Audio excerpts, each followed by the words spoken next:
Welcome to the All of Christ for All of Life podcast, where we equip men and women to be faithful in every aspect of life.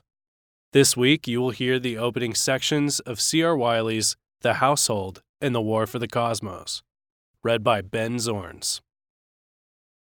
Part 1. Piety. Chapter 1. The Deluge. The seed of this book was a talk that I delivered in 2018 at the annual conference sponsored by Touchstone magazine on the campus of Trinity University in Deerfield, Illinois. The conference included many excellent speakers, among whom were Nancy Pearcey and Anthony Esselin. I was honored to be included. It was Nancy who encouraged me to begin this book by repeating some of the remarks I made when I introduced my talk. Those remarks were intended to help my listeners understand the reason for my interest in the things I write about, and on that day spoke about. My interest in households arises from the fact that I never really lived in one until I built one together with my wife. My earliest memories of home are full of tension and sadness. My parents had folded in on themselves. This was the 1960s, when turning inward was encouraged. Things went from bad to worse for the family, and we were downwardly mobile. We moved from rented house to rented apartment to smaller apartment. Piecing things together, I believe this was due to my father's interest in spirituality. He was a seeker, like the great herd at the time. Everyone was seeking, but few were finding. To our impoverishment, my father finally found himself in the Church of Scientology. In case you have not heard, it is very expensive to be a Scientologist. Soon my parents were broke, and their marriage broke soon after that. Then my father disappeared, and in her own way, my mother did too. By the time I was 11 years old, I was pretty much on my own. I lived in a housing project, and I had a short stint in foster care. My teenage years were bleak. My only consolations were drawing, I dreamed of becoming a comic book artist, and my best friend. My friend was a pastor's son. It was through his friendship that I eventually became a friend and follower of Christ. When it was time for me to become a husband and eventually a father, I thought I should read up on those subjects, seeing as I had had little in the way of day-to-day experience witnessing a man performing those roles. Well, I am sorry to say that I didn't find much worth reading in the Christian bookstores that I visited. Most of the stuff was pop psychology with a Jesus gloss. I wanted to get down to the roots of things. That's how I came to read people like Alan C. Carlson, Christopher Lasch, and Robert Nisbet. But even more helpful have been Aristotle, Xenophon, and Virgil, as you will soon see. Of course, above them all stands the Bible. Once you know what a household looks like, you can see that the Bible is a kind of handbook for households. The levee is broken. I'm not the only person in the world to come from a broken home. The experience is so common these days, you could almost say that it is the norm. What started as a crack in the levee of social standards has become a wide breach, and a torrent of chaos has poured through. Our civilization is washing away.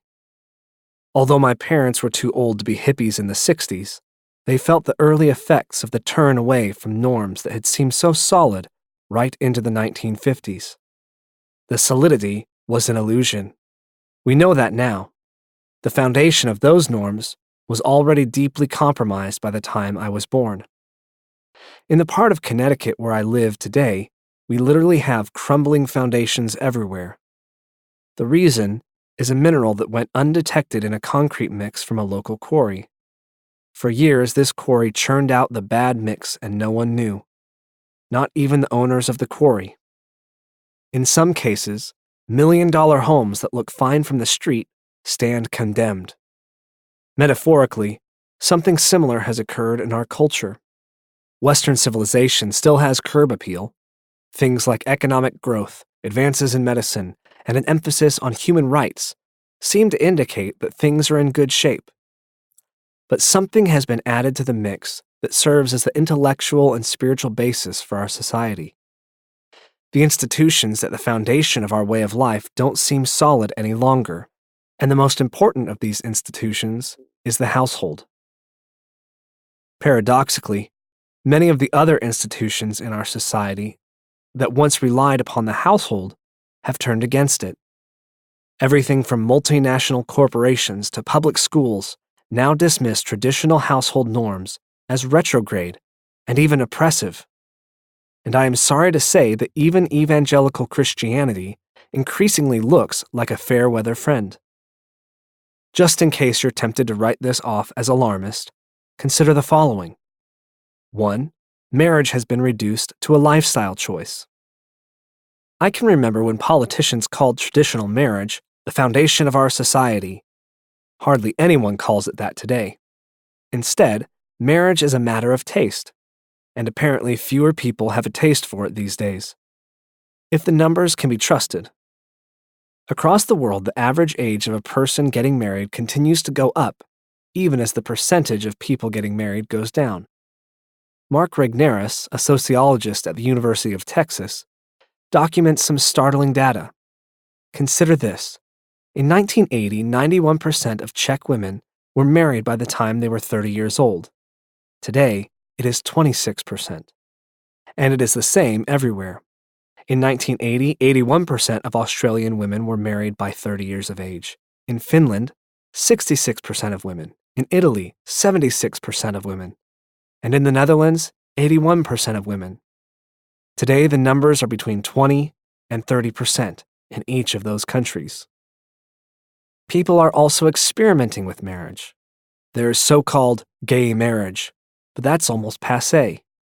There's polyamorous marriage and open marriage and marriage to vegetation. I heard of a woman that married a tree and married to inanimate objects. I heard of another woman that married a bridge. I recently read of a woman who actually married herself. I could go on, but that would be tedious. Many churches are eager to bless all of this. Since God loves us unconditionally, He, or she, once you start thinking this way, blesses everything. And even ostensibly conservative churches focus more on emotional satisfaction than on the functions that marriage once performed. If you don't know what I mean, pick up just about any book on marriage from an evangelical press. 2. Children are increasingly believed to be useless or even bad to have. Because we don't know what children are good for, we're having fewer of them. Fertility is plummeting across the world. This is greeted as something to celebrate by humanitarians, except in places where they are finally feeling the effects of it. In Japan, for instance, the population declined by 449,000 in 2018. Even historically Roman Catholic countries cannot sustain their populations. Besides, everyone knows that kids are expensive. In 2017, the U.S. Department of Agriculture estimated that it will cost $233,610 to raise a child to 17 years of age. Not only that, children can hurt your feelings. Dogs are less expensive, and they're always happy when you come home. But even when people manage to have children, they treat them like pets, things to lavish ourselves upon, but not depend upon. And like a self-fulfilling prophecy, when these children reach adulthood, often you can't depend upon them. Post-familialism is on the rise. Since marriage and children are believed to be more trouble than they're worth, more and more people are just opting out of family life. Something has emerged that once would have been considered an absurdity: the single-person household. I see it especially with middle-aged women that work for large corporations. Many of them are divorced. Apparently, their marriages weren't as emotionally gratifying as they thought they should be. And since many of them have exchanged a family for a career, their social needs are met at work. Rather than challenge this, or even question it, many evangelicals, especially in coastal cities, justify it, citing 1 Corinthians 7 and Paul's reflections on the advantages that he enjoyed as an unmarried apostle. Oddly, this is packaged with the Protestant doctrine of the priesthood of all believers. So now celibacy is for everybody, not just the priesthood. And as a bonus, this is marvelously helpful if your personal conceit is climbing the corporate ladder for Jesus. 4. We are sliding into socialism. Concurrent with these things, and acting as both a cause and an effect, is the growth of the welfare state and a push for socialism. It's an effect because many people don't have a family to fall back upon, and it's a cause because many people think that they don't need a family because they can always fall back upon the welfare state. Naturally, this leads to childless people free-riding a system designed to work only so long as the population grows. In the long run, the situation is unsustainable. When more and more people depend on a system that has fewer and fewer people pay into it, eventually, things go bust. 5. Finally, Christians are losing the ability to think like Christians. The language of our faith is largely drawn from the traditional household. God the Father, the only begotten Son, joint heirs with Christ, a bride adorned for her husband, the marriage supper of the Lamb. All of these things tell us what the faith is and how to live it. What is Christianity left with when we no longer live in households? I think we are beginning to see it. If you're a political or social liberal, you're left with the degendered God of social justice. On the other hand, if you're just the typical consumer of religious goods, Jesus is now your personal life coach and success guru. What you don't have in either case is a traditional household or biblical Christianity. So what can we do about this? A great deal. And as you've probably guessed, that is what this book is for. But I need to warn you, at first glance, my approach may seem wildly impractical. What do I mean? First of all, I begin with the subject of piety, something so old-fashioned you may not have even heard of it. And the second part of the book is given over to the subject of the cosmos, something that sounds so incredibly remote, you probably can't even imagine how it could be relevant to your daily life. But I promise, these things are not out of date or irrelevant. They're absolutely essential if we're going to recover the traditional household in our time. Please allow me to show you why. Chapter 2. Whatever became of piety? Why don't people talk about piety these days? In the circles where the word was once common currency, it is kept locked up, perhaps waiting for the day it will be valued again, although I doubt that this is the intent. I suspect it has more to do with embarrassment, or perhaps puzzlement, like when you've come across some old tool in your grandfather's garage and you have no idea what it is for. I have a friend that collects old tools, manual drills and such. Some of them are quite exotic. When I'm at his place and I see them on the wall, I make conversation by speculating on their former uses. To imagine what they were for, you have to enter a lost world, and sometimes my guesses make my friend smile. Other times, he's just as puzzled by the tools as I am. Piety is like that. For some people, anything that seems old-fashioned is dismissed with an indifferent shrug. The more literate may sense its religious connotations, but just what it was good for is anyone's guess. Providentially, as I was working on this chapter, I was sitting in the lobby of an automotive repair shop waiting for my Jeep to finish its emissions inspection. I was writing in a notebook, and next to me sat an elderly woman. "What are you writing?" she asked. I looked up and forced a smile. "A book," I said, thinking that would be enough to allow me to go back to my writing. It wasn't. "Oh, what about?" she said, moving to the edge of her seat. "It's about piety," I replied, again thinking that this would be the end of it. If the subject of religion can't end a conversation, what can? I was wrong again. "What's piety?" she asked. Think about this for a second. Here was a woman who looked to be in her 70s, and she didn't know what piety is. "It is something related to religion," I told her. At last the conversation ended. Then the guy behind the desk said my Jeep was ready. I am old enough to remember when preachers promoted piety, particularly those whose vocabulary had been formed by reading 18th century evangelists like John Wesley or George Whitefield. In the old days, people believed in the meaning of words, and they stuck with them. And if a person didn't understand a word, you defined it for them. And if he didn't like its meaning, you'd try to help him see the value of the word anyway. Imagine that.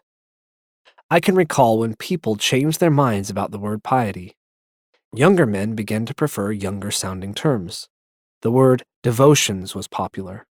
Later, more sophisticated people preferred the term spiritual disciplines. Publishers really ran with that for a while, but folksy youth pastor types liked quiet time, QT for short. There's been something of a downgrade here, even with spiritual disciplines. Can you detect it? Words retain an aftertaste, even when the old meanings are lost.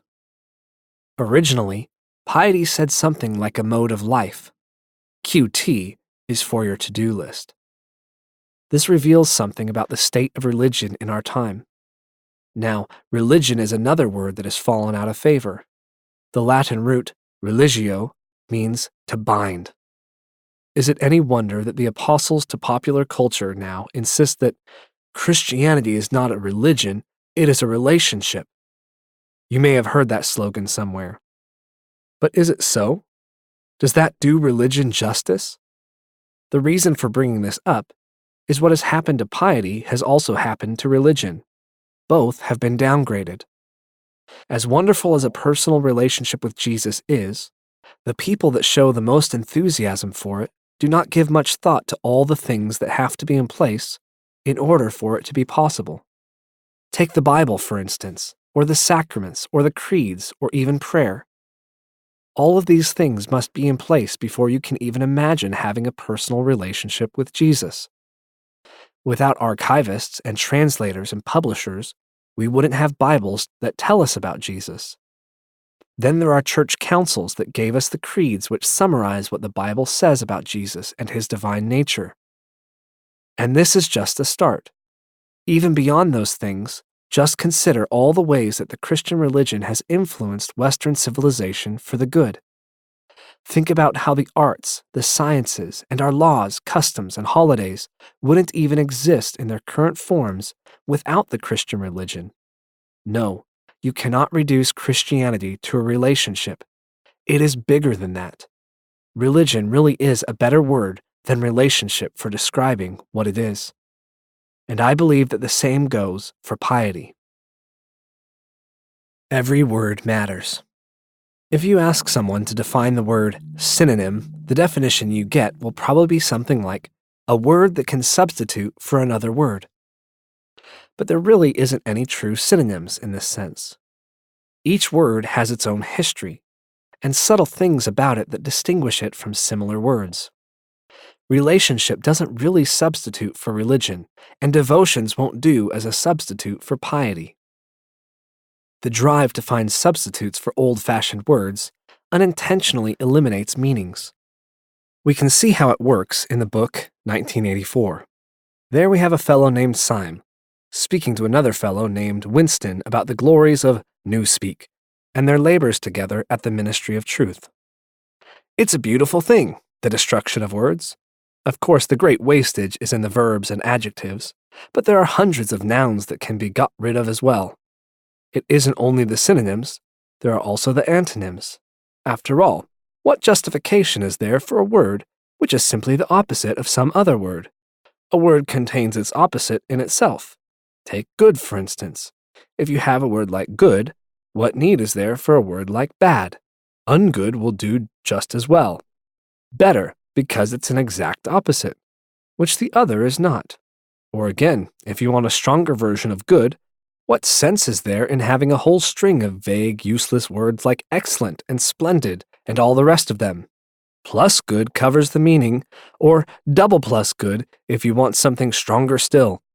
Of course, we use those forms already, but in the final version of Newspeak, there'll be nothing else. In the end, the whole notion of goodness and badness will be covered by only 6 words. In reality, only 1 word. Don't you see the beauty of that, Winston? It was BB's idea originally, of course, he added as an afterthought. George Orwell, the author of 1984, was quite concerned about thought control. BB in the quotation above is a reference to Big Brother, the face of the political regime, Note the nervous attribution of credit to him for the destruction of words.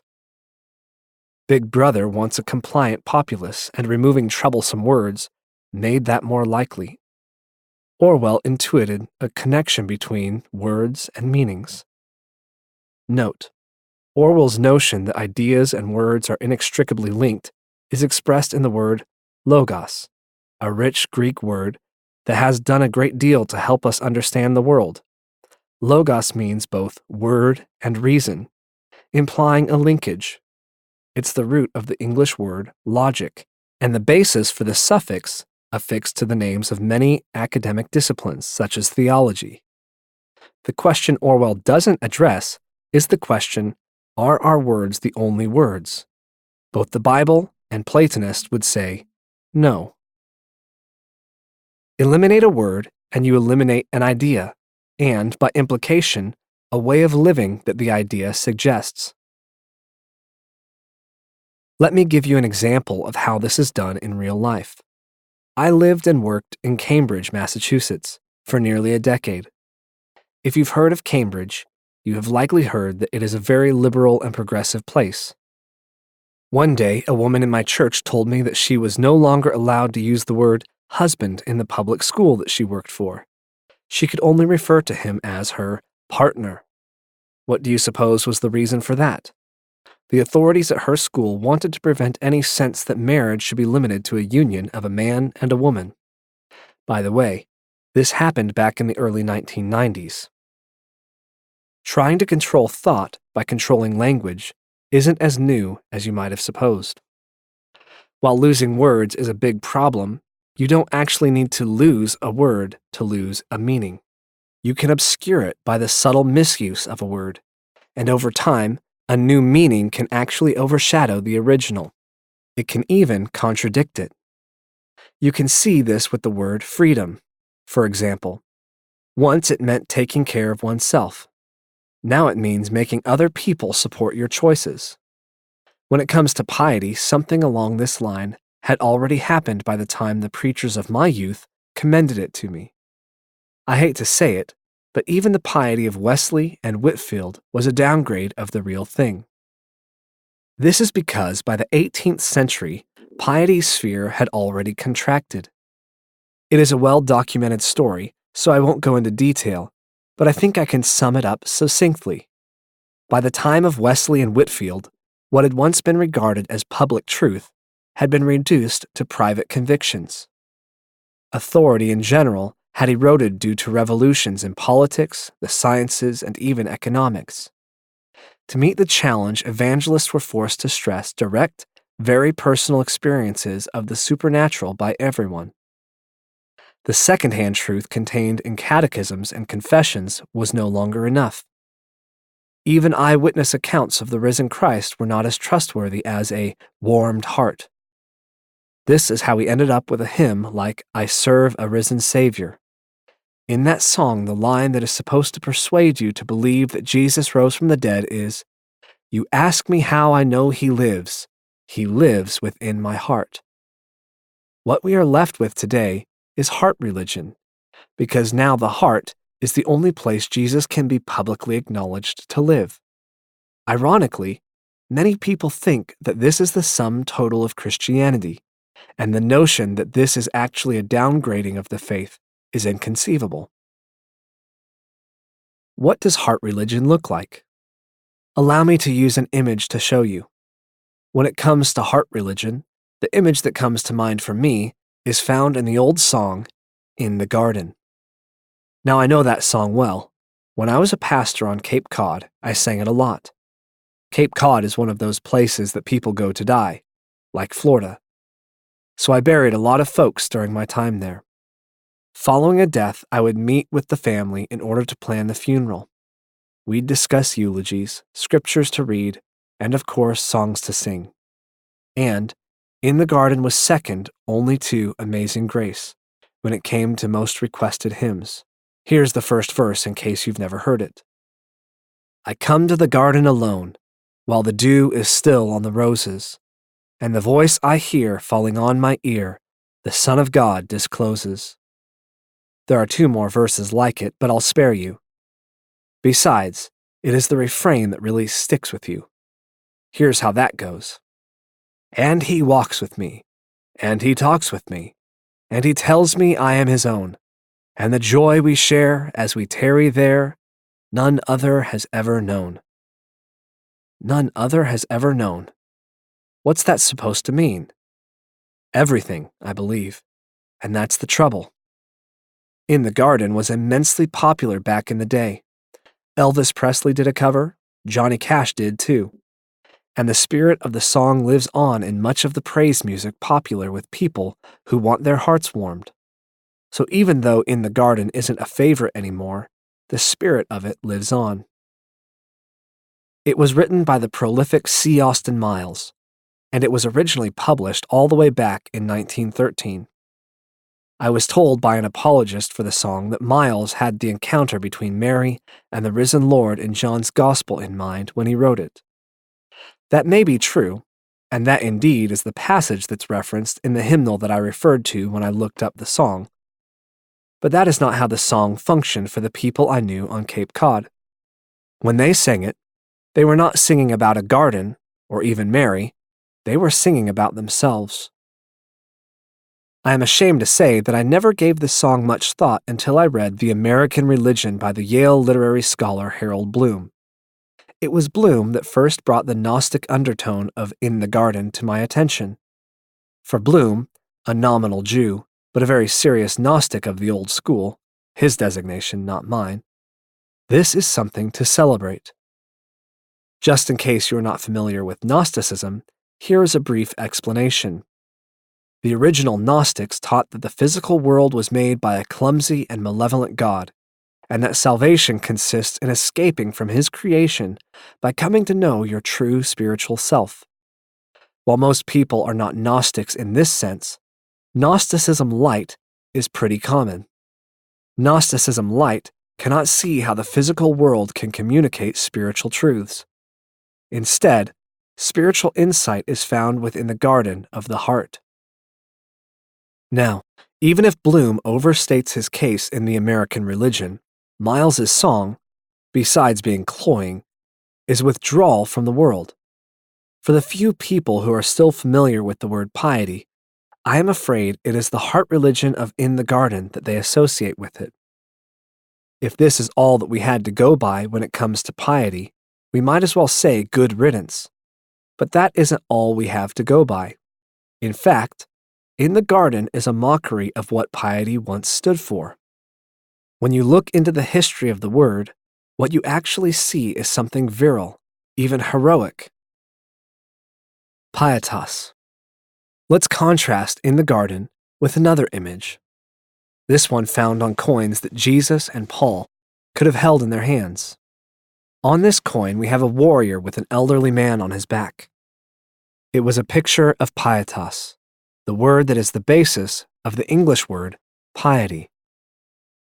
This wasn't the only image of pietas found on Roman coins. Another shows a woman holding a baby to her breast.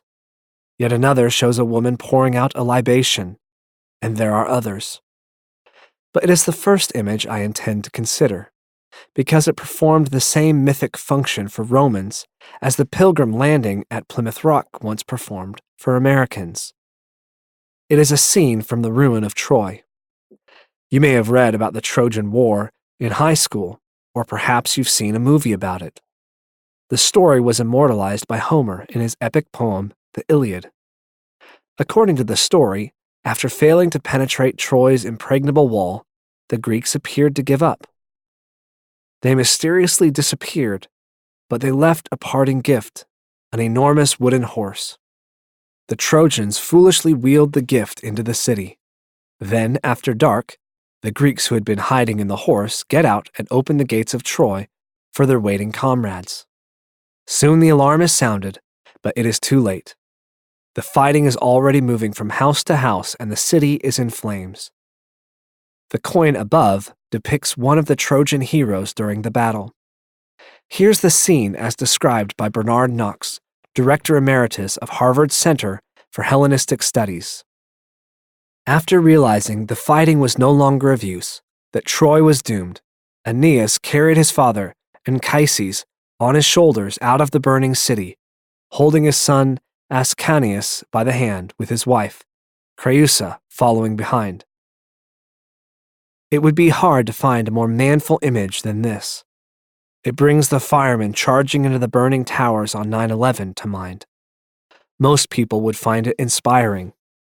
It even has the potential of giving a heroic cast to the routine tasks of domestic life. While they would have admired the picture, I don't think that this is what the preachers of my youth had in mind when they talked about piety. They talked about Bibles and notebooks and being alone with God, preferably in the woods on a summer day. So, what were the Romans thinking of when they called this piety? Here's Bernard Knox again. The word pious does indeed refer, like its English derivative, to devotion and duty to the divine. This is the reason cited by Poseidon in the Iliad for saving Aeneas from death at the hand of Achilles. And in the Aeneid, he is always mindful of the gods, constant in prayer and thanks, and dutiful in sacrifice. But the words pious and pietas have in Latin a wider meaning. Perhaps the best English equivalent is something like dutiful, mindful of one's duty, not only to the gods, but also to one's family and to one's country. Here, Knox alludes to the Aeneid, another epic poem, this one written by Virgil. In the 1st century, Virgil was so important, he was the court poet of Augustus, the emperor of Rome. But Virgil didn't invent the story contained in the Aeneid. It was legendary, and it was believed to be as much a part of Rome's founding as the story of Romulus and Remus. Note, you may be familiar with Romulus and Remus. The story goes that they are descended from Aeneas. You may also know that Romulus killed Remus. More about that later. Here, it is important to point out that the idea conveyed by the word pietas was not unique to the Romans. For example, Greeks had a word that had almost an identical meaning, and in Acts 17:23, the Apostle Paul used it to commend the Athenians. And that word means to act reverently towards God, one's country, magistrates, relations, and to all whom dutiful regard or reverence is due. What should impress us about both words is their comprehensive nature. They didn't promote a withdrawal from the world, they did just the opposite. That's because people didn't divide the world into religious and non-religious categories. For people in the 1st century, the world was a cosmos, a sacred order, and it was filled with other beings, some of whom were people, while others were gods. And you owed them. Piety paid its debts. Pietas and politics. I know paying your debts is not what comes to mind when we think of Rome. Instead, we think of a litany of crime. A gap separated Rome's ideals from actual practice. But many Romans admitted that. It was the very reason that they wanted piety back. You could say that they wanted to make Rome pious again. Here's New Testament scholar T. Christopher Hochlatube making this very point. Within imperial ideology, pietas signified a loyal devotion toward the gods, the nation, and family, which coalesced with Augustus's vision of restoring Rome's ancestral traditions and values and thus its moral grounding. This was the reason Augustus employed Virgil, and why, contrary to Virgil's instructions, the emperor intervened to prevent the unfinished epic from being destroyed after the poet's untimely death. Like many artists, apparently Virgil believed that an unfinished work was worse than no work at all. But Augustus had underwritten the poem as part of a program of cultural renewal following Rome's civil wars, and he intended to keep what he had paid for. It is fashionable today to cynically dismiss the political uses of religion. But we practice something novel in the history of the world, what we call the separation of church and state. Romans would have considered that impious. In fact, Romans believed pietas justified their right to rule the world. Here's Cicero, the great orator and politician in the Roman Senate, making the case. Who, once convinced that divinity does exist, can fail at the same time to be convinced that it is by divine power that this great empire has been created, extended, and sustained. However good be our conceit of ourselves, conscript fathers, we have neither excelled the Spaniards in population, nor Gauls in vigor, nor Carthaginians in versatility, nor Greeks in art, but in piety, in devotion to religion, sed pietate ac religione, and in that special wisdom which consists in the recognition of the truth that the world is swayed and directed by divine power, we have excelled every race and every nation. Pietas at home. Just as there was no such thing as the separation of church and state in Rome, the boundary line between public things and private ones, then, was more porous than we're accustomed to. Everything was connected to everything else, from the most humble household all the way up to the household of the gods. That's what made the pietas of the emperor's household a public matter. Here's a little more from Hoclatube for you.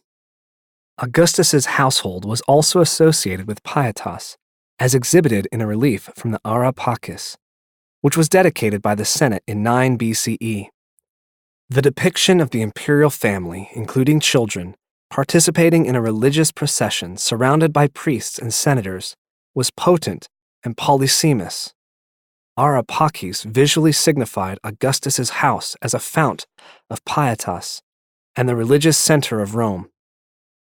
Through the vast dissemination of such images, the people of Rome were invited to follow Augustus's paradigmatic piety and play their own role in securing the Pax Romana through their dutiful observance of ancestral cults and their filial devotion to Augustus, the father of the nation.